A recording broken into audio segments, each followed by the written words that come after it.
More drama for Hillary Clinton aide Huma Abedin. The State Department releasing a new batch of emails from a laptop shared by Abedin and her estranged husband, Anthony Weiner. And now we're learning that at least 4 documents in those emails on the shared laptop were marked classified. Tom Fitton is the president of Judicial Watch, which sued the State Department in order to obtain these emails, and he joins us now. Good morning, Tom. Tom, good morning. Good morning. So, Tom, what was the holdup in getting these emails? And based on what you've seen, did the Justice Department have enough to criminally prosecute Huma Abedin before the election? Oh, sure. Well, these emails were found back in October of 2016, and it's now nearly the end of the year, and we're finally getting them. And the FBI sat on them for months, and then the State Department sat on them for another half a year or so. But they're a remarkable demonstration of why we have laws against the mishandling of classified information. You don't put material on unsecure systems, and if Anthony Weiner's laptop doesn't meet the definition of an unsecure system, I don't know what would. And for James Comey to suggest that Ms. Abedin didn't know what she was doing is bunk, and plus that's no defense.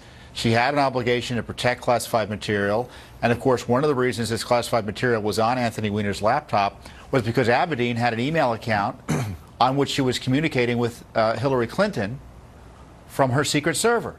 So this secret server that Hillary Clinton set up is the reason there's classified information that was put on Anthony Weiner's laptop, and anyone else would have been prosecuted. And this is why the Justice Department needs to get its act together and reevaluate what James Comey did and Loretta Lynch did in terms of giving Hillary Clinton a get-out-of-jail-free card. Sure. So, Tom, was this reckless, or was this negligence? Did they understand what they were doing and did it anyway?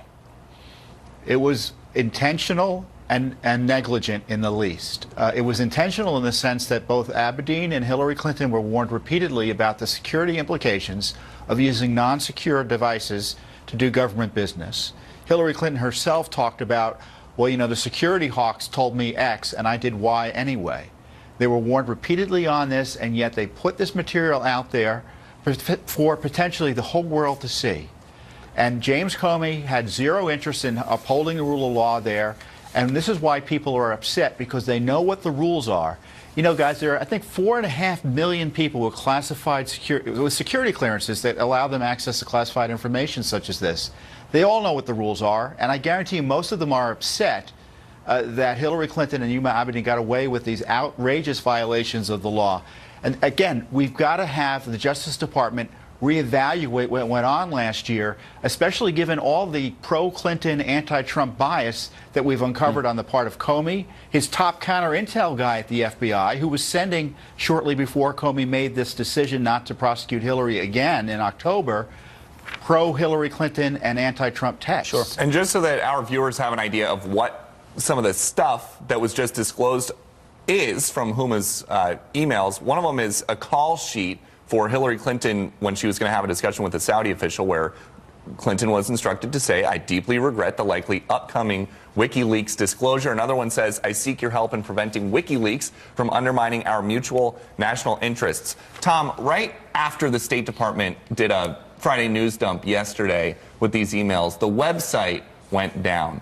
Is your understanding, I got an email from somebody that you work with when the files were inaccessible that said you didn't know if the server was overwhelmed or if the State Department changed their mind about releasing these things. Do you guys have any more information yet about this outage?